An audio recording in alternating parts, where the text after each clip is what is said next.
warahmatullahi wabarakatuh. Alhamdulillahirabbil alamin. Wassalatu wassalamu ala asrofil anbiya'i wal mursalin wa ala alihi washabi ajmain amma ba'du. Baik, perkenalkan nama saya Irgi Indah Oviantari dengan nomor NIM 4114240034. Saya dari Program Studi Pendidikan Matematika kelas C Universitas Negeri Gorontalo. Pada video presentasi kali ini saya akan menjelaskan materi tentang agama Islam yang berjudul Islam Rahmatan lil Alamin, Lingkungan Sosial dan Tangga Bencana. Video ini saya buat untuk memenuhi tugas mata kuliah agama Islam dengan dosen pengampu Ibu Profesor Dr. Novianti Jafri SPDI MPDI. Baik, pada poin pertama di sini saya akan menjelaskan tentang pengertian Islam Rahmatan lil Alamin.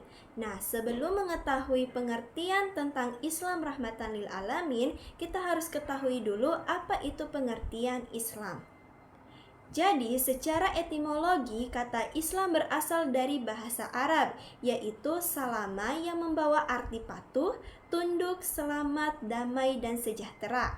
Dengan kata lain, Islam juga dapat diartikan menyerah penuh, yakni tunduk kepada petunjuk dan peraturan Allah Subhanahu wa Ta'ala. Nah, sedangkan secara terminologi, Islam adalah tunduk dan patuh, serta menyerah diri dengan sepenuh hati kepada Allah Subhanahu wa Ta'ala, dengan mengakui kebesaran dan keagungannya, di samping melakukan suruhan dan meninggalkan larangannya. Nah, Islam Rahmatan lil Alamin itu terdiri dari dua kata, yakni rahmatan dan lil alamin, yang mana kata rahmatan berasal dari kata bahasa Arab yaitu rahmat, yang bermaksud kasih belas Allah Subhanahu wa Ta'ala kepada makhluknya, atau kebaikan yang dikaruniakan oleh Allah Subhanahu wa Ta'ala kepada makhluknya, seperti firman Allah Subhanahu wa Ta'ala dalam Al-Quran Surah Al-Anbiya ayat 107.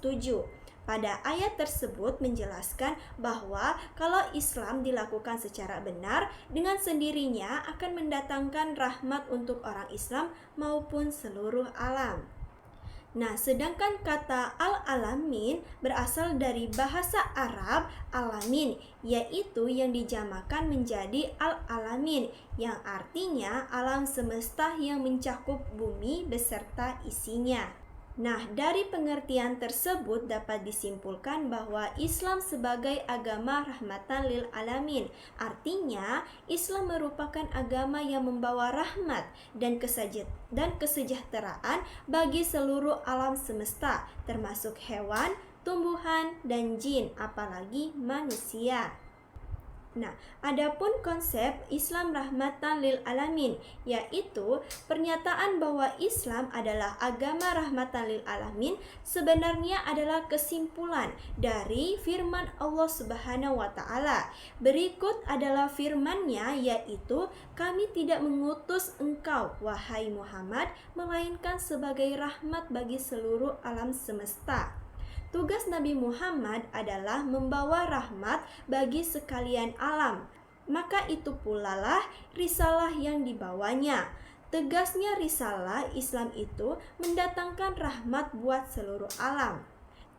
Dalam suatu tinjauan, Islam adalah suatu akidah atau keyakinan. Mulai daripada Islam itu sendiri secara totalitas adalah suatu keyakinan bahwa nilai-nilai yang diajarkan kebenarannya mutlak karena bersumber dari Yang Maha Mutlak.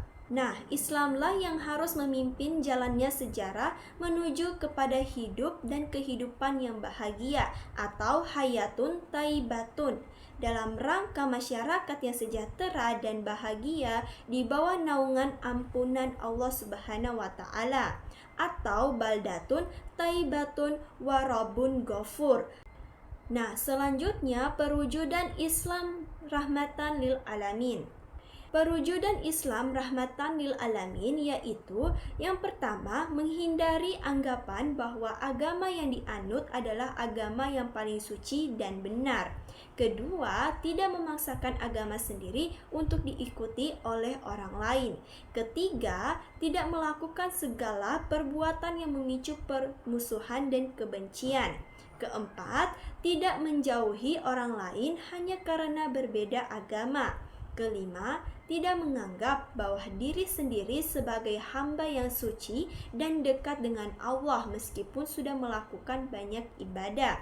Dan yang keenam, tidak menghalangi umat agama lain menjalankan ritual ibadahnya.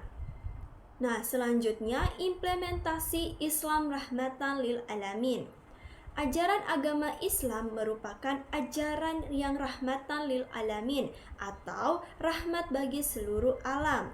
Untuk itu, umat Islam menjadi umat yang terbaik dalam kehidupan di permukaan bumi ini, sebab ajaran agama Islam merupakan agama rahmatan lil alamin yang mewujudkan tatanan kehidupan yang harmonis, bahagia, dan kedamaian oleh setiap insan dan juga oleh semua makhluk ciptaan Allah Subhanahu wa Ta'ala. Rasa saling menghormati, berbuat baik, tolong-menolong, mencintai, menyayangi, dan saling berempati dalam kebaikan untuk memberikan rahmat kepada semua penghuni alam semesta ini merupakan ajaran agama Islam secara universal. Nah, selanjutnya pada poin kedua di sini saya akan menjelaskan tentang Islam dan lingkungan sosial. Lingkungan hidup atau sosial adalah sistem yang merupakan kesatuan ruang dengan semua benda, daya, keadaan, dan makhluk hidup, termasuk di dalamnya manusia dan perilakunya yang mempengaruhi kelangsungan kehidupan dan kesejahteraan manusia serta makhluk hidup lainnya.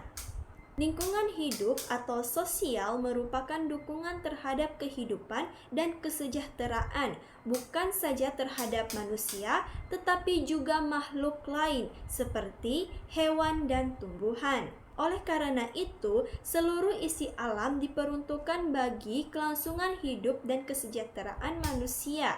Maka tumbuhan dan hewan yang dapat mendukung kedua hal tersebut harus tetap terjaga dalam fungsinya sebagai pendukung kehidupan. Islam mengajarkan manusia untuk menjaga lingkungan dan berperilaku ramah lingkungan, baik dalam kehidupan sosial maupun dalam kaitannya dengan lingkungan hidup, yaitu dengan cara menjaga lingkungan hidup, menjaga lingkungan keluarga, dan menjaga hubungan dengan sesama. Nah, selanjutnya pada poin ketiga di sini saya akan menjelaskan tentang Islam dan tanggap bencana. Islam memandang bencana sebagai ujian, musibah, atau peringatan dari Allah yang harus dihadapi dengan sikap sabar.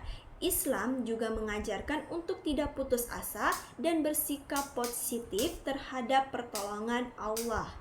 Berikut adalah beberapa hal yang dapat dilakukan dalam menghadapi bencana menurut Islam, yaitu yang pertama, bersabar. Sikap yang harus dimiliki umat Islam dalam menghadapi bencana adalah bersabar dan bersikap positif.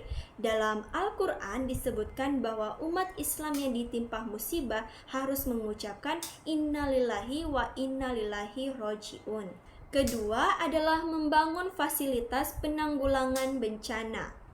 Dalam Islam, pengelolaan risiko bencana dilakukan dengan mempersiapkan dan merencanakan penanggulangan bencana sebelum, ketika, dan setelah terjadinya bencana. Tujuannya yaitu adalah untuk membangun kembali masyarakat lebih baik, lebih cepat, dan membangun ketahanan masyarakat dari bencana lebih dari sebelumnya. Dan yang ketiga adalah tanggap darurat. Nah, ada beberapa pedoman tanggap darurat dalam Islam, yaitu pertama, mengutamakan panggilan kemanusiaan, kedua, bantuan harus murni untuk kemanusiaan, ketiga, menghormati adat setempat, keempat, mengutamakan pelibatan penyintas dalam manajemen dan kegiatan, kelima, bertanggung jawab atas bantuan kepada penerima dan pemberi, dan yang keenam adalah membangun kemampuan masyarakat penyintas. Nah, itulah materi tentang Islam Rahmatan lil Alamin, lingkungan sosial dan tanggap bencana yang dapat saya sampaikan. Dan sebelum saya menutup video presentasi kali ini, saya dapat menyimpulkan bahwa Islam Rahmatan lil Alamin mengajarkan kita untuk menjadi manusia yang bermanfaat bagi lingkungan sosial dan siap membantu sesama, terutama dalam situasi darurat seperti bencana. Prinsip-prinsip Islam ini dapat menjadi landasan bagi kita untuk membangun masyarakat yang tangguh dan peduli. Sekian presentasi materi dari saya, lebih dan kurangnya saya mohon maaf. Wabillahi taufiq wal hidayah. Wassalamualaikum warahmatullahi wabarakatuh.